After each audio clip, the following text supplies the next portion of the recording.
Bueno, aquí estamos nosotros también como iglesia, una vez más, para sentarnos a los pies del Señor, para rogarle que nos hable con su palabra. Y bueno, ¿cómo les fue a ustedes esta semana con el libro de Jeremías? Jeremías son de esos profetas que todos queremos. Es más, yo no he escuchado a nadie que hable mal de Jeremías. De Jonás uno dice, no, por este Jonás sí. Pero Jeremías no es ese tipo de profeta. Jeremías es el profeta que todos queremos, pero que nadie quisiera recibir ese llamado, ¿cierto?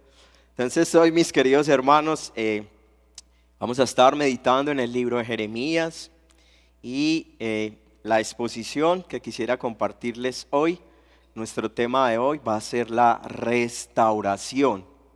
Un tema tan importante para todos los que estamos aquí.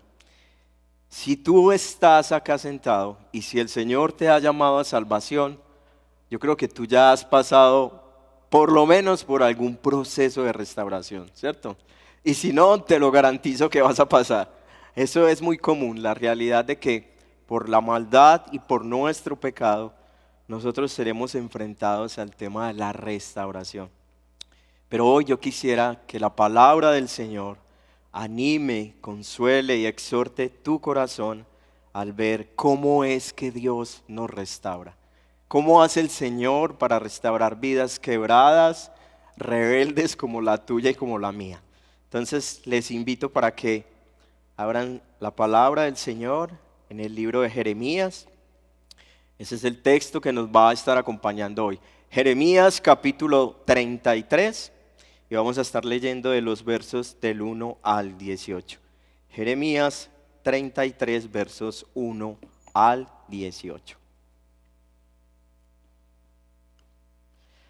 Yo les quiero pedir un favor si se ponen de pie y leemos juntos la palabra del Señor en reverencia. Jeremías 33, del 1 al 18. Dice así la palabra del Señor y la leemos en el nombre del Padre, del Hijo y guiados por su Espíritu Santo. Entonces vino la palabra del Señor a Jeremías por segunda vez, mientras él estaba aún detenido en el patio de la guardia. Así dice el Señor que hizo la tierra, el Señor que la formó para establecerla. El Señor es su nombre. Clama a mí y yo te responderé y te revelaré cosas grandes, inaccesibles que tú no conoces. Porque así dice el Señor Dios de Israel acerca de las casas de esta ciudad y acerca de las casas de los reyes de Judá, las cuales han sido derribadas para hacer defensas contra los terraplenes de asaltos y contra la espada.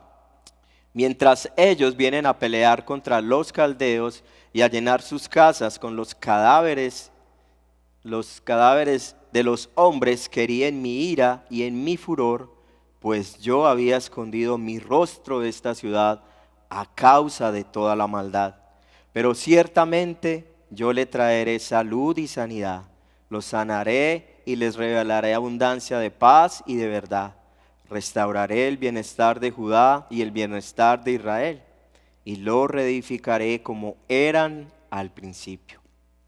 Versículo 8. Los limpiaré de toda la maldad que cometieron contra mí, y perdonaré todas las iniquidades con que pecaron contra mí y con las que se rebelaron contra mí. Y la ciudad será para mí nombre de gozo, de alabanza y de gloria ante todas las naciones de la tierra, las cuales oirán de todo el bien que yo le hago, y temerán y temblarán a causa de todo el bien y de toda la paz que yo doy. Así dice el Señor. En este lugar del cual ustedes dicen, es una desolación, sin hombres y sin animales, en las ciudades de Judá y en las calles de Jerusalén que están desoladas, sin hombres, sin habitantes y sin animales, se oirá de nuevo voz de gozo y voz de alegría, la voz del novio y la voz de la novia, la voz de los que dicen, den gracias al Señor de los ejércitos, porque el Señor es bueno, porque para siempre es su misericordia. Y de los que traen ofrenda de acción de gracias a la casa del Señor. Porque restauraré el bienestar de esta tierra como fueron al principio, dice el Señor. Así dice el Señor de los ejércitos: en este lugar desolado, sin hombres, sin animales, y en todas sus ciudades, habrá de nuevo morada de pastores que hagan descansar sus rebaños. En las ciudades de la región montañosa, en las ciudades de la llanura, en las ciudades del Negev, en la tierra de Benjamín, en los alrededores de Jerusalén y en las ciudades de Judá, volverán a pasar las ovejas bajo las manos del que las cuenta, declara el Señor. Vienen días, declara el Señor, en que cumpliré la buena palabra que he hablado a la casa de Israel y a la casa de Judá. En aquellos días y en aquel tiempo haré brotar de David un renuevo justo, y él hará juicio y justicia en la tierra. En aquellos días Judá estará a salvo y Jerusalén morará segura, y este es el nombre con el cual será llamada: el Señor es nuestra justicia, porque así dice el Señor: nunca le faltará a David quien se siente sobre el trono de la casa de Israel. Tampoco a los sacerdotes levitas les faltará quien en mi presencia ofrezca holocausto, quemen ofrendas de cereal y prepare sacrificios todos los días. Esta es la palabra del Señor. Les invito para que oremos. El Señor nos bendiga con su palabra en esta mañana. Señor, nuestro buen Dios, nuestro Padre eterno, hoy que estamos delante de ti, Señor, te rogamos juntos que uses tu palabra en esta mañana para traer consuelo a nuestras vidas, Señor. Pero que también a través de tu misericordia y tu bondad podamos ver la importancia de vidas restauradas, Señor. No nos dejes ser tan superficiales con el pecado, sino que a través de tu Espíritu Santo usa tu palabra para traer exhortación, ánimo, convencimiento de pecado y de arrepentimiento. Y sobre todo, que podamos disfrutar de la gracia restauradora, la bondad y la misericordia que hay en ti, a pesar de nosotros. Así oramos a ti, Señor, en el nombre de Jesús. Amén. Bueno, mis hermanos, este texto que hemos leído, Jeremías capítulo 33, voy a contarles un poquito del contexto, cómo hemos llegado hasta aquí. Aunque Jeremías no es un libro cronológico que esté detallando históricamente, fecha por fecha, lo que pasó, sí podemos ver en Jeremías que el tema que está predominando es el tema del juicio. Dios le habla a Jeremías para que le hable a una nación que no lo va a escuchar, que no va a arrepentirse, que va a seguir en la maldad de su terco corazón. Y por la desobediencia y la maldad de este pueblo, el Señor decide usar a la nación de Babilonia, a los caldeos, para someterlos. Este es un poquito nuestro contexto. Pero dentro de este tema del juicio, también encontramos lo que se conoce como el libro de la consolación, que comienza desde el capítulo 30 hasta el capítulo 33. Y para centrarnos un poquito más en el tema y en el pasaje que leímos, nos sirve leer el capítulo 32, el versículo 2, que nos va a contar qué es lo que está pasando en ese momento. Miren pues, dice ese texto: en aquel tiempo el ejército del rey de Babilonia tenía sitiado a Jerusalén. O sea, este texto se está dando mientras el rey Nabucodonosor está con su ejército tratando ya de penetrar las murallas de Judá. Y dice el texto: y Jeremías estaba encarcelado en el patio de la guardia. O sea, ya vienen los caldeos, vienen Nabucodonosor con su ejército, y Jeremías está preso. Eso es un poquito nuestro texto. Y en medio de eso, entonces pareciera como si el cautiverio ya iba a terminar con las esperanzas del pueblo de Judá. Esa gente, al ver un ejército tan grande y poderoso, ustedes se imaginan qué podían estar pensando. Tenemos que decir que esta promesa, esto que vamos a leer, Y esta promesa es una promesa que Dios está dando a Jeremías para después del exilio. El exilio va a ser inevitable, ¿cierto? Entonces, en medio de este cautiverio, lo que hace el Señor es recordarle a su pueblo que sus promesas iban a continuar firmes, que a pesar del juicio, el Señor les iba a restaurar y les iba a recordar el pacto que había hecho con David, que uno de su casa iba a gobernar para siempre. Entonces, el título que he colocado a este mensaje es una promesa de restauración en medio del juicio. Una promesa de restauración en medio del juicio. ¿Quién necesita ser restaurado hoy? Cierto que diríamos que todos. Y quisiera hacerlo a través de 3 enunciados. El primero es una promesa que nos señala el carácter de Dios. En el segundo momento quiero abordar una promesa que nos señala la bondad de Dios a pesar de mí. Y en último momento vamos a estar meditando en una promesa que nos señala al verdadero Rey. Entonces quisiera comenzar con el primer momento. Una promesa de restauración que nos señala el carácter de Dios. ¿Usted ha pensado alguna vez en esto? Meditar profundamente en el carácter de Dios nos ayuda en el proceso de restauración. Lo que va a hacer este texto de los versos 1 al 5 es que Dios quiere mostrarles 3 imágenes. Dios como creador, el Dios que escucha a su pueblo, Dios que escucha su oración, pero el Dios que hace justicia por la maldad. Y el texto abre para nosotros en el versículo 2 de la siguiente manera. Dice que el creador, si ustedes miran el versículo 2, dice, así dice el Señor, dice, que hizo la tierra, el Señor que la formó.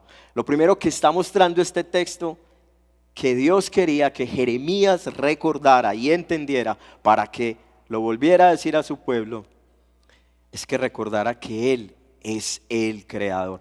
Esas palabras que usted encuentra en ese versículo 2 dice, así dice el Señor, el que hizo la tierra y el que la formó. ¿A qué momento de la historia bíblica lo remite?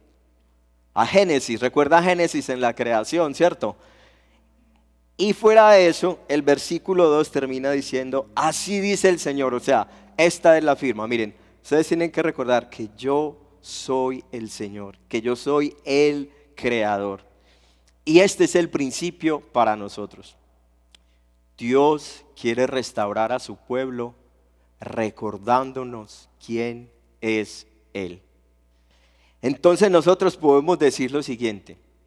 Si lo primero que este texto está haciendo para el pueblo de Judá es recordarles, miren, si el Señor que estuvo presente en la creación, que sostiene con sabiduría la creación, es el mismo Señor que les va a decir, ese mismo creador tiene el poder y la sabiduría para restaurar a su pueblo.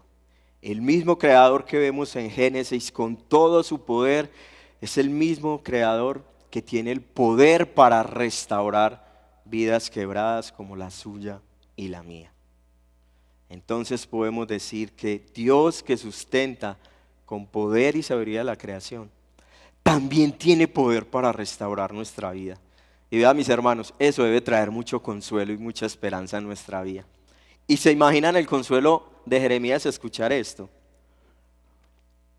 Porque no podemos perder de vista el momento en que Jeremías está. Recuerden, está escuchando ya los martillos, está escuchando un pueblo que los va a invadir. Y Jeremías tiene que recordar que Dios le está diciendo, yo tengo poder para salvarte y para restaurarte. Miren, yo no sé si usted ha tenido la oportunidad de ver esas imágenes, sobre todo en esos pueblos de Antioquia que conocí una vez, que fue un pueblo muy hermoso, como lleno de montañas, algunos ríos, mucha industria. Y yo no sé si usted ha podido ver esos pueblos después de la guerra, lo que queda. Como uno entra allá y uno le da tristeza, uno siente como la devastación. Pero lo que a mí me produjo estar en un pueblo como este, la vez que lo visité, era que yo pensé, ¿y ahora quién va? ¿Ahora quién va a socorrernos, como dirían por ahí? ¿Ahora quién va a salvarnos? ¿Quién va a restaurar esta ruina? ¿Quién va a restaurar toda esta maldad? El Señor sí tiene poder para restaurar vidas quebradas. Él tiene poder para restaurar a su pueblo. Pero segunda imagen que este texto nos da es a un Dios al cual podemos orar y clamar. Y aquí viene un texto que yo sé que usted se sabe de memoria, ¿cierto? Clama a mí y yo, y te revelaré cosas grandes e inaccesibles. Los que crecimos con la Reina Valera, ¿cierto? Diríamos que clama a mí y yo te responderé cosas ocultas, ¿cierto? Y grandes que tú no conoces. Pero miren, mis hermanos, yo quisiera decirles, por favor, tengamos cuidado con el uso y el abuso de este texto. Porque parece que este texto da la idea o el permiso como de algo místico por allá escondido. Clama a mí y me va a responder cosas ocultas. Pues entonces me meto por allá en un pueblo y le pido a ver dónde está la huaca escondida. Como él dice que las cosas ocultas. Y esa no es la idea de ese texto. Lo primero que debemos de recordar es que esto es una promesa de restauración, que Dios está señalando cómo nos ayuda, cómo nos sirve ver el carácter de Dios. Y Dios le está diciendo que en medio de esa desolación que va a vivir el pueblo, le está diciendo, clama a mí, clama a mí.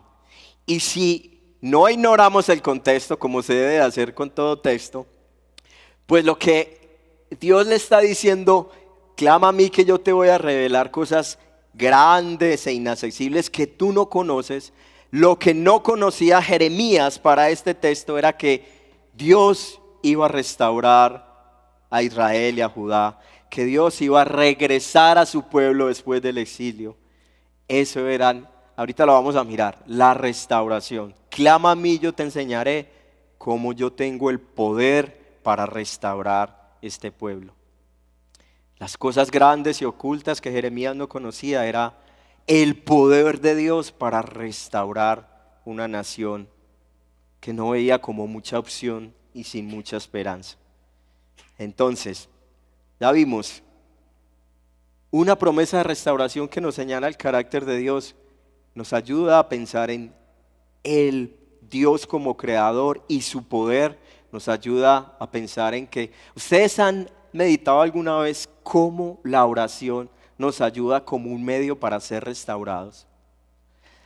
Jeremías, el Señor le está diciendo a Jeremías, clama a mí y yo te enseñaré cosas grandes e inaccesibles que tú no conoces. Y les decía que por el contexto eso tiene que ver con la restauración. Mis hermanos, ¿cómo pensar que en medio de la oración Dios restaura nuestro corazón? Tú estás ahí en oración delante del Señor y el Señor trae a tu vida desconfianzas, afectos equivocados, pecados, y tú eres animado al arrepentimiento y a la fe a través de la oración. Clama a mí para ser restaurados. Hoy necesitamos vivir eso, clamar al Señor para ser restaurados. Y el tercer momentico sobre este primer punto, la restauración que nos señala el carácter de Dios, es que miren, Dios hace justicia por la maldad y la rebeldía. Entonces, el creador, nos encanta ver al Señor como creador, nos encanta ver al Señor como que nos diga, clamen a mí. Pero este tercero sí nos gusta tanto. Dios hace justicia por la maldad y la rebeldía de nuestro corazón. Dios se aira seriamente por la maldad. Mira el versículo 5, por favor, conmigo. Dice así: mientras ellos vienen a pelear contra los caldeos, está hablando del mismo pueblo de Judá, y a llenar sus casas con los cadáveres de los hombres que herí. Aquí está esta palabra: en mi ira y en mi furor. Y mira esto que tan tremendo: pues yo había escondido mi rostro de esta ciudad a causa de toda ¿qué? Y esa expresión escondí mi rostro que estamos viendo en este texto es una expresión para manifestar el desagrado, el descontento de Dios por el pecado. Entonces miren mis hermanos, esta es la foto que nos está presentando este texto. Y esta es la foto que nos está presentando todo el contexto del libro de Jeremías. La situación de rebeldía del pueblo, su obstinado corazón. Tantas veces que Jeremías llamaba al pueblo al arrepentimiento, pero nada, que el pueblo respondía en sometimiento y en obediencia. Entonces viene como resultado la ira de Dios, el justo juicio de Dios. ¿Cómo nos va con eso? Es mejor que sigamos hablando que Él es el creador y que le gusta que le oremos, ¿cierto? Pero miren mis hermanos, la disciplina de Dios es necesaria. ¿Por qué creen ustedes que la disciplina de Dios es necesaria, mis hermanos? Por nuestro pecado. Y porque eso habla de un Dios que está interesado en restaurarnos. Dios a través de Jeremías llama al pueblo no una sola vez, varias veces, pero el pueblo no le hace caso, el pueblo no obedece. Es más, yo quisiera que usted me acompañe, Jeremías capítulo 32, del versículo 30, para que miremos un poquito la condición del pueblo y la respuesta de Dios a este pueblo. Capítulo 32, verso 30. Porque los israelitas y los hijos de Judá solo han hecho lo malo ante mis ojos desde su juventud. Ciertamente los israelitas no han hecho más que provocarme a ira con la obra de sus manos, declara el Señor. Porque motivo de mi ira y mi furor ha sido esta ciudad para mí, desde el día en que la edificaron hasta hoy.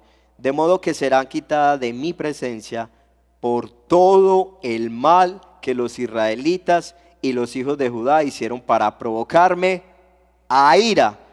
Ellos, sus reyes, sus jefes, sus sacerdotes, sus profetas, los hombres de Judá y los habitantes de Jerusalén. Ellos me dieron la espalda y no el rostro, aunque les enseñándoles una y otra vez, no escucharon ni aceptaron corrección, sino que pusieron sus abominaciones en la casa que es llamada por mi nombre, profanándola. También edificaron los lugares altos de Baal que está en el valle de Ben Hinón, para hacer pasar por el fuego a sus hijos y a sus hijas en honor de Moloc. Esto nunca les había mandado. Miren esta expresión: ni me pasó por la mente que ellos cometieran tal abominación para hacer que Judá pecara. ¿Qué es lo que más se repite en este texto? La rebeldía, no escucharon su pecado y el juicio de Dios. Entonces, mis hermanos, tenemos que pensar en lo siguiente. Si el pueblo no escuchó la voz del Señor, si usted y yo no escuchamos la voz de gracia que continuamente el Señor hace a través de un domingo, a través de un devocional, a través de un hermano, mis hermanos, es necesaria en nuestra vida la corrección del Señor para restaurarnos. El Señor no te va a dejar así como todo bacaneado con el pecado. Así no es el Señor, su esencia es santo. Y como Él sí es poderoso, Él va a hacer eso. Él no necesita permiso suyo ni mío. Él obra poderosamente, violentamente, si es necesario, para transformar y humillar tu corazón y mi corazón. Entonces, mis hermanos, nos hace bien recordar que Dios sí tiene el poder para restaurarnos. Es más, vean, mis hermanos, cuidado con esa idea de limitar el poder de Dios. No sé si usted la ha escuchado o usted la usa. Ay, Edwin, es que usted no sabe cómo es mi papá. Hombre, yo no sé cómo es tu papá, pero yo sí sé cómo es el Señor. Edwin, pero es que usted no sabe en lo que yo estoy metido. Que hay que el Señor te llame al arrepentimiento y a la fe y Él no pueda perdonarte. Cuidado con limitar el poder y la grandeza y la misericordia y la bondad del Señor. Pero hermanos, miren, también necesitamos recordar que en medio de la crisis, pues está la oración para buscar su dirección. Pensar en la oración para ser restaurados.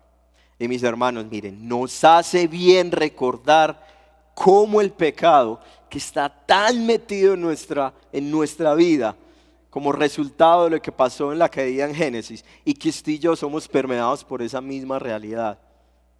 Cómo esa rebeldía hacia Dios, mis hermanos, vea, trae muchas consecuencias. Trae la disciplina de Dios. Mis hermanos, nos hace bien pensar en la doctrina del pecado, en la seriedad y severidad del pecado. Porque vea, todos los que estamos aquí somos vidas quebradas y dañadas por el pecado. Pero que el Señor hoy abra nuestra mente y nuestro corazón para no ver el pecado con tanta frialdad, tanta fe, pues como tan facilito nosotros. Así entonces, si estamos en esa condición, necesitamos entonces pasar a un segundo momento, y es una promesa de restauración que nos señala su misericordia y su bondad. Y aquí está esta idea: a pesar de mí. ¿Cómo le va a usted con eso? Y entonces, ¿cómo es que somos restaurados entonces? Vamos a preguntarle a este texto. Y el versículo, y eso lo vamos a ver desde el versículo 6 hasta el versículo 13. ¿Cómo es que somos restaurados? Y el versículo 11, la parte B final, nos va a dar un pastelito muy bueno. Vean, nosotros somos restaurados por esto. Porque el Señor es bueno, porque para siempre es su misericordia. Es por la bondad, es por la misericordia del Señor que usted y yo somos restaurados. Hay que recordar hoy, tenemos que decir que el Señor es bondadoso a pesar de lo que somos. Él es misericordioso a pesar de mí. Y eso, mis hermanos, lo que hace es que nos va a traer mucho consuelo en medio de vidas que se esfuerzan a veces por tratar de cumplir la ley o de volvernos muy religiosos. Cuando tú vives así, lo que te vas a encontrar es con tu propio pecado. Por eso es tan importante un texto como estos. Miren, estos versos lo que van a hacer del versículo 6 al 13 es mostrar una obra de restauración. Una obra de restauración. El llamado que Dios hace a Jeremías, que es un llamado que decíamos que no queremos, muchos de nosotros, tiene unas connotaciones que son muy negativas. Dice, para arrancar, para derribar, para destruir, para derrocar. Pero dos solo palabritas son las que nos van a traer tanto consuelo en este momento: para edificar y para plantar. Y esto es lo que hace el Señor. Mire el versículo 6 cómo comienza. El versículo 6 comienza con la palabra pero. Y ustedes saben lo que significa un pero. La NBI traduce este verso así: sin embargo. ¿Cómo así que sin embargo? El versículo 5 nos terminó en la idea de que Dios trajo el justo juicio de Dios, de su juicio por la maldad. Ahí quedamos en el versículo 5. Y este texto va a dar un giro, pero, ¿cómo así que pero? O sin embargo, ciertamente yo les traeré salud, sanidad, los sanaré y les revelaré abundancia de paz y de verdad. Quisiera citar un comentario de la Biblia de Herencia Reformada sobre este versículo. Dice: el cambio en el propósito del Señor no es motivado por ningún cambio en el pueblo de Judá, sino por su decisión. El cambio en el propósito del Señor, o sea, el cambio de bendecirlos, de restaurarlos, no fue motivado por ningún cambio de Judá, sino por su decisión. Cierro la cita de la Biblia. Mis hermanos, mira, el trato que ahora el Señor va a dar a su pueblo era más bien como lo vimos ahorita en el versículo 11. Es porque, ¿por qué somos restaurados? Según este texto, tú y yo podemos decir sencillito: porque el Señor es bueno y porque para siempre es su misericordia. Acompáñenme y leamos del versículo 6 al 8. Dice así: pero ciertamente yo les traeré. Por favor, usted que es buen estudioso, miren las palabras que el Señor va a usar aquí para restaurar al pueblo. Pero ciertamente yo les traeré salud y sanidad. Los sanaré y les revelaré abundancia de paz y de verdad. Restauraré el bienestar de Judá, el bienestar de Israel, y los reedificaré como eran al principio. Mire esta belleza: los limpiaré de toda la maldad que cometieron contra mí, y perdonaré todas las iniquidades con que se rebelaron contra mí. Qué belleza esa obra de restauración que estos textos nos van a mostrar. ¿Qué nos está mostrando? Que el Señor, recuerden que es un pueblo que va a ir al cautiverio.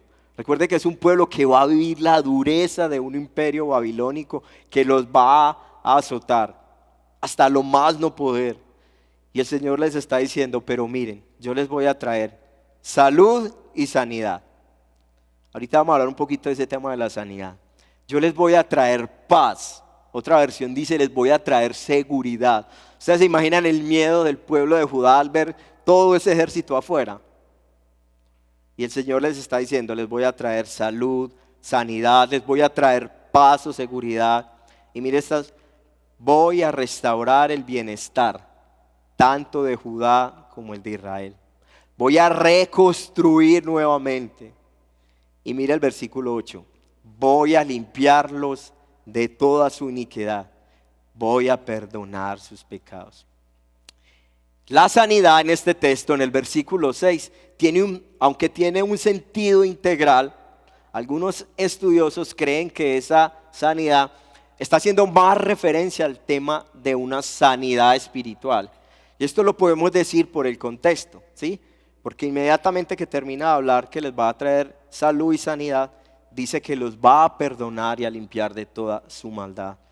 Y la idea aquí es mirar que la raíz del problema del pueblo era el pecado. Ellos tenían que ser sanados de su pecado. La primera sanidad que Dios promete en la restauración es la reconciliación con un Dios santo.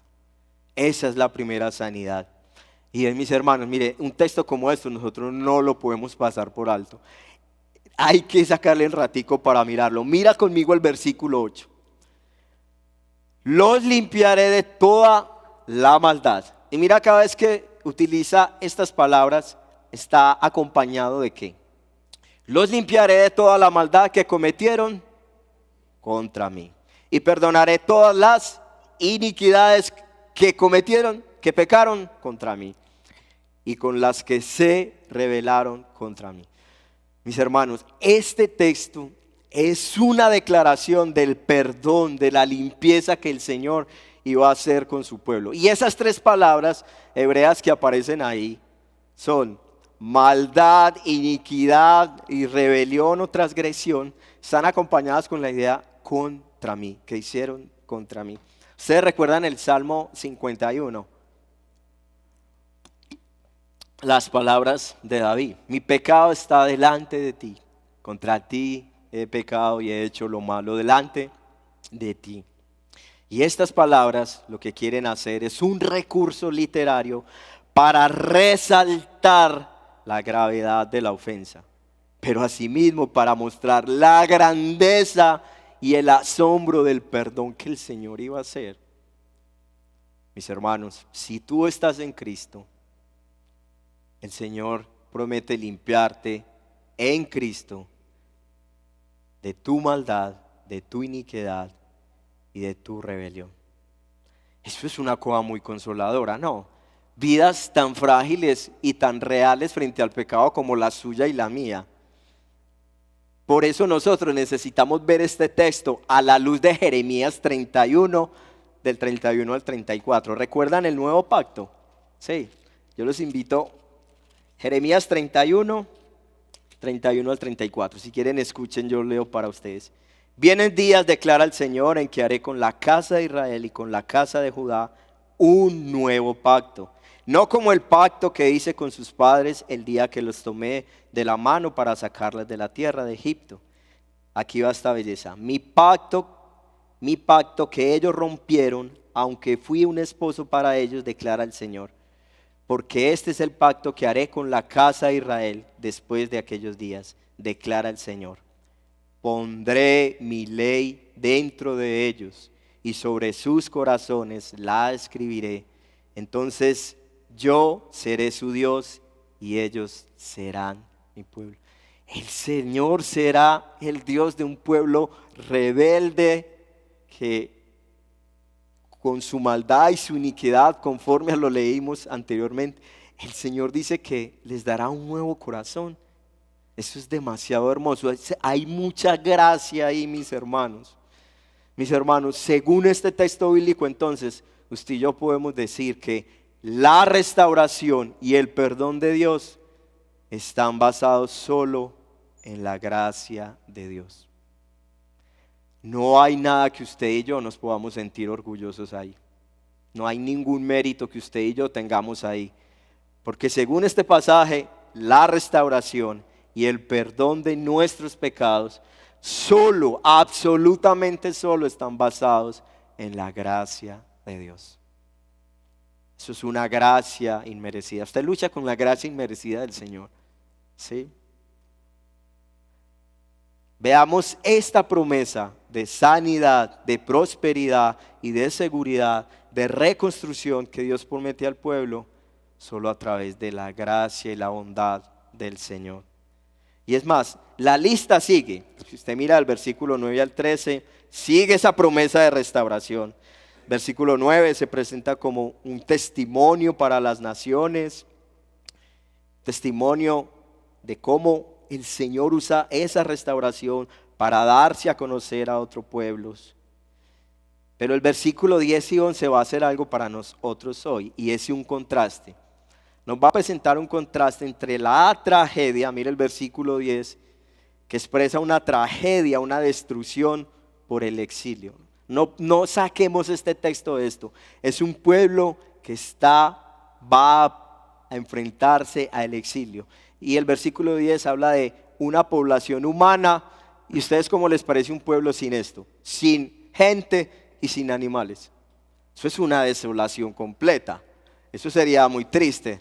Así como en esas películas que nos muestran a los pueblos que no hay nadie, que del oeste, y así como películas un poquito raras, y uno está esperando, ¿no?, porque salga alguien y lo salude, y no sale nadie. Una desolación completa. Y viene el versículo 11 para mostrarnos la grandeza y la belleza de la restauración del Señor. Dice, se oirá una voz de gozo, las actividades sociales, y presenta algo muy bonito, como las bodas. Y es que usted ha visto un matrimonio calladito. No, el matrimonio es para festejar, celebrar, ¿sí? Como un gozo que hay ahí en la restauración, en el bienestar que el Señor va a hacer. Mis hermanos, entonces, este texto sí nos pone frente a una realidad en esta mañana, y es la siguiente. Aunque esta promesa de restauración inicialmente fue para el pueblo de Judá que iba a experimentar el exilio, mis hermanos, yo creo que es pertinente que nosotros como iglesia evaluemos nuestra realidad con el pecado. Y yo quiero hacer un ejercicio muy sencillito. Pues yo, mientras que estudiaba, pensaba, hagamos el ejercicio de mirar un año atrás. Miremos por el retrovisor. Mire usted por su vida, haga una evaluación de su vida un año atrás. Y sobre todo, mire las realidades profundas y serias de su pecado. Cómo usted ha dañado a otros, realidades profundas, facilidades frente al pecado, permisos que se ha dado que usted sabe que no están bien con la Escritura. Y entonces hágase esta pregunta. Usted, al igual que el pueblo de Judá, necesita ser restaurado.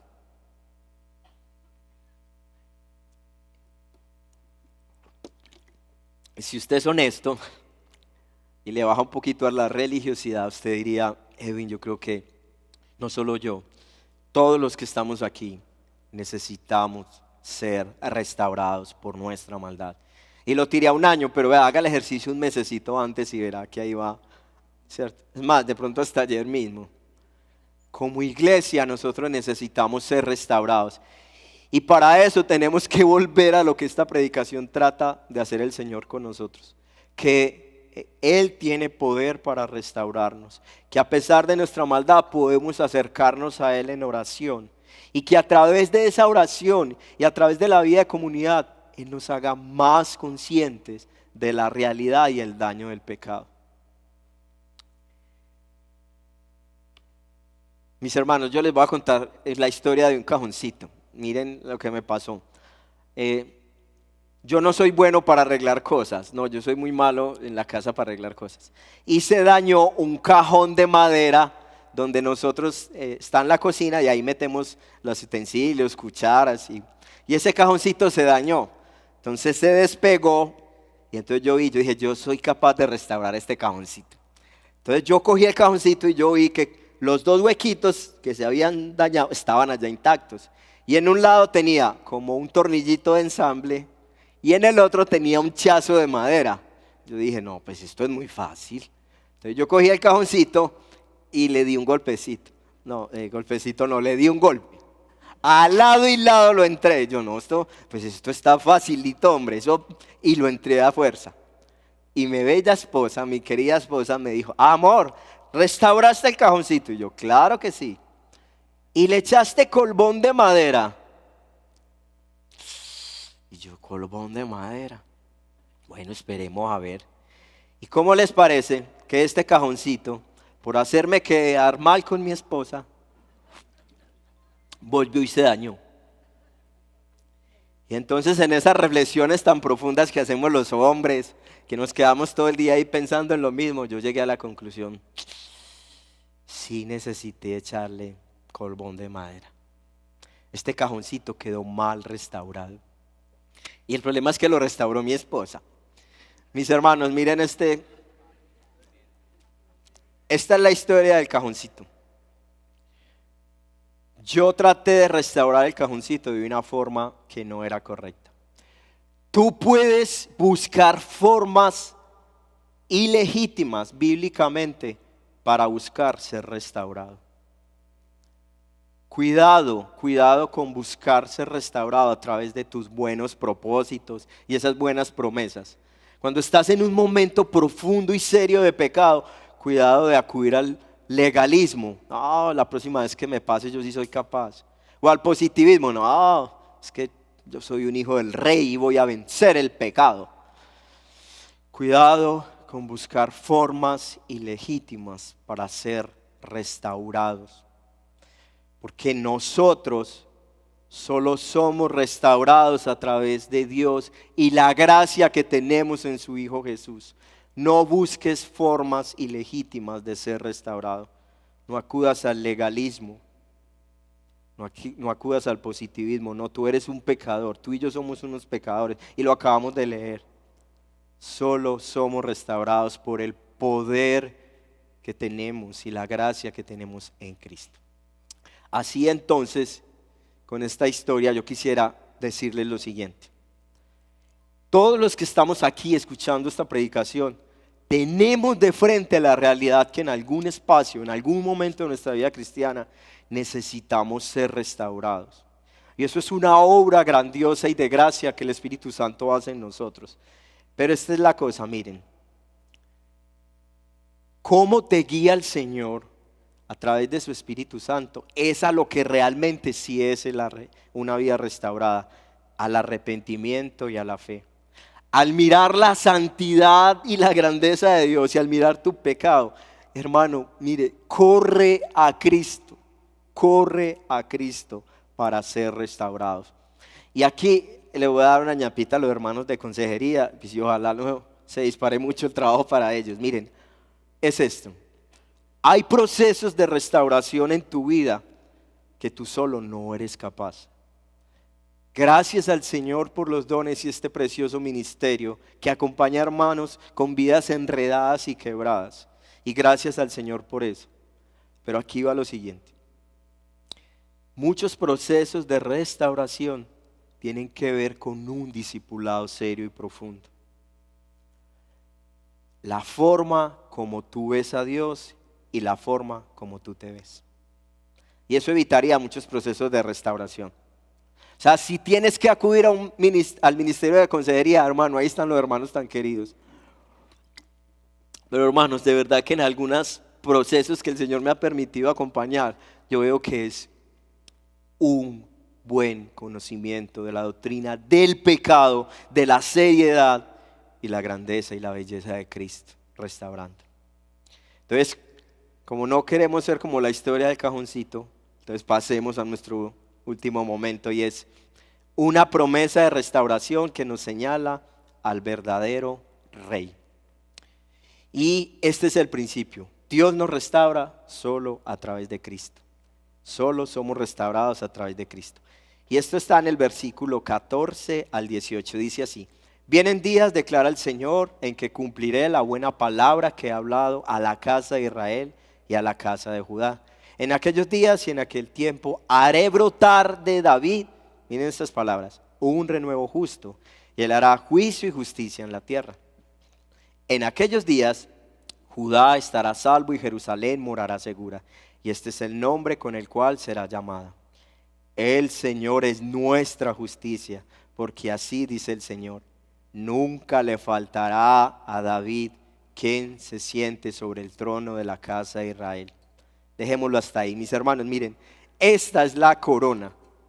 Esta es la mayor esperanza de la restauración en medio del cautiverio. Estos versos 14 al 18 van a mostrar dos imágenes: un renuevo justo y un descendiente de David. Nunca faltará a David quien se siente sobre el trono de la casa. Y esta idea es que se refieren a un rey ideal, que establecería la paz, que se actuaría con rectitud y justicia, que no sería como estos reyes, como el rey de turno que era Sedequías, imperfecto. No, este rey sí sería perfecto. Entonces, esto apunta a Cristo, porque Sedequías fue el último rey de Judá, y después de él ya no hay más reyes. Entonces el pueblo estaría pensando: si el rey es llevado a cautiverio también, entonces ¿qué esperanza tenemos nosotros? Pero Dios levantará un nuevo rey, un renuevo vivo de lo que parecía haberse terminado con Sedequías. Por eso dice en aquellos días, y está hablando de los días que están apuntando, o una clara referencia al rey futuro, al rey, al Mesías que venía de esa dinastía. Y ese es Cristo, un renuevo justo que sí va a actuar bien. Mis hermanos, aquí es un momento para pensar en las implicaciones que tiene el Evangelio. Nosotros solo, usted y yo, solo somos restaurados por la gracia y por un rey que sí es perfecto. Ustedes recuerdan ese pasaje en que Jesús está con sus discípulos y Él les dice estas palabras: este es mi pacto en mi sangre. El nuevo pacto está haciendo referencia a su obra en la cruz, a su entrega en la cruz, a su resurrección. Yo quisiera invitarles a pensar cómo este tema de la restauración siempre debe de apuntar a Cristo. Porque miren, mis hermanos, en medio del quebranto y de tu pecado, tú solo tienes una opción donde ir: la cruz de Cristo, la obra perfecta de nuestro Señor Jesucristo y su gracia eterna. Segunda de Corintios capítulo 5, 17 dice así. Es que trato de leerlo y viene a mi mente Reina Valera, entonces no, dice: de modo que si alguno está en Cristo, nueva criatura es. Mire pues, nueva criatura es. Estar en Cristo es un proceso de restauración.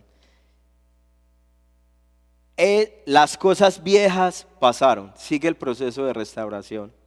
Ahora han sido ¿qué? Hechas nuevas. Pero ese texto tiene una condición, ¿cuál es? Estar en Cristo. Es la obra perfecta de Cristo. Y sigue diciendo el texto: Y todo esto de que Él va a hacer nuevas las cosas, que las cosas viejas pasaron, y todo esto procede de Dios, quien nos reconcilió con Él mismo por medio de Cristo y nos dio el ministerio de la reconciliación. Es decir, que Dios estaba en Cristo reconciliando al mundo con Él mismo. Y miren esta enorme belleza: no tomando en cuenta a los hombres sus transgresiones, no tomando en cuenta al hombre sus transgresiones. ¿Al que está en quién? En Cristo. Mis hermanos, usted necesita ser restaurado esta mañana. Mi hermano, yo no solo del ejercicio de un año, yo creo que desde el día anterior usted y yo necesitamos ser restaurados.